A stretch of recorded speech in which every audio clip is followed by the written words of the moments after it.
Hello everyone, I'm Lorem. I'm the creator of the Procedural Foliage Generation toolset, and this is a tutorial and overview of the Procedural Leaf Generator.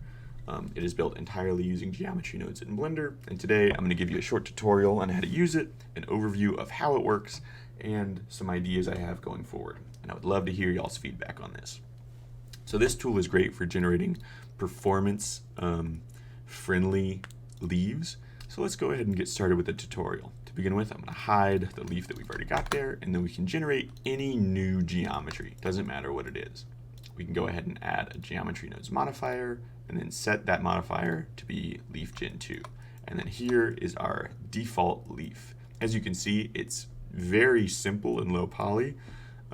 It's only got 16 verts and like 30 edges, but we can change that. So if we go over here to the right, we can see we've got 11 different inputs. To start out with, we're going to ignore the seed and the noise amount, and we're just going to look at the rest of them. So leaf resolution controls how many sections this initial quadratic Bezier is split into. And as you can see, as we increase it, the number of sections increases. And we'll go ahead and just set this to about 100 for the rest of the demonstration. So looking at leaf length is pretty self-explanatory. It controls how long the leaf is. Very simple. Leaf bend is kind of the same way. It controls the bend of the leaf. Leaf width, also pretty self-explanatory. Controls how wide the leaf is. Now, leaf width does not control the profile of the leaf, but we'll get into that more in a second. Leaf waviness allows you to put waviness into the edges. It just uses a sine wave to do that. And then it is directly proportional to the resolution of the leaf. So a lower resolution leaf will have larger waves, and a higher resolution leaf will have smaller waves. And then you can actually offset those waves using leaf wave position. And you can animate this, and it looks really fun.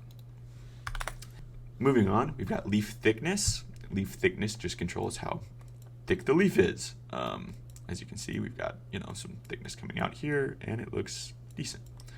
By default, it's set to 0 because again, it adds performance intensivity. So, and then we've got the central branch thickness, which is exactly what it sounds like. Controls how thick that is. By default, it's set to 0.2. And then we've got central branch resolution, and that just controls the resolution of the curved circle that this central branch is based off of. By default, it's set to 4, but you can increase it up to whatever you'd like. Again, this is, I tried to optimize it so that you can have like thousands of these. All right, so let's get into how it works and how we can actually use the geometry node setup to kind of fine-tune some of the finer details. So to start off with, we form the leaf using a quadratic Bezier, and then we just do a bunch of math to it.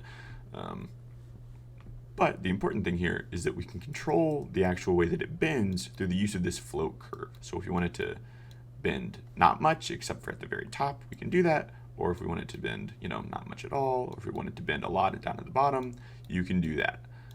Totally up to you, but you just use this float curve to do it. That controls the bend.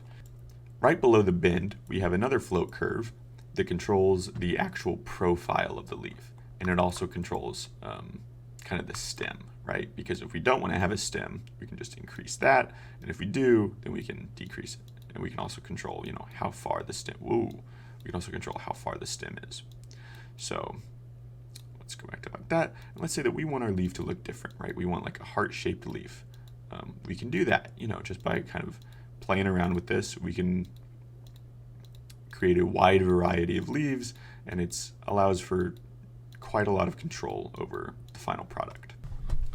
So really the only thing that you'll ever need to play with in this actual geometry node setup are the two curves, the bend and the leaf edge curve. Other than that, pretty much everything can be done just using the inputs. So what are the limitations of this setup? Well, first of all, we can't create leaves that have more than one central branch. So for example, if you were trying to create a maple leaf, we couldn't do that with this system. We also can't create leaves that have spines on them, such as holly leaves. And fern leaves that have sori and things like that, we also can't do. However, for generating simple leaves, this is a fairly powerful tool and gives you a good amount of customization, as well as ranging from very performance-friendly options to more performance-intensive options. And I think the waviness is pretty cool. I like that. I like that a lot. This tool is available for free on my Gumroad.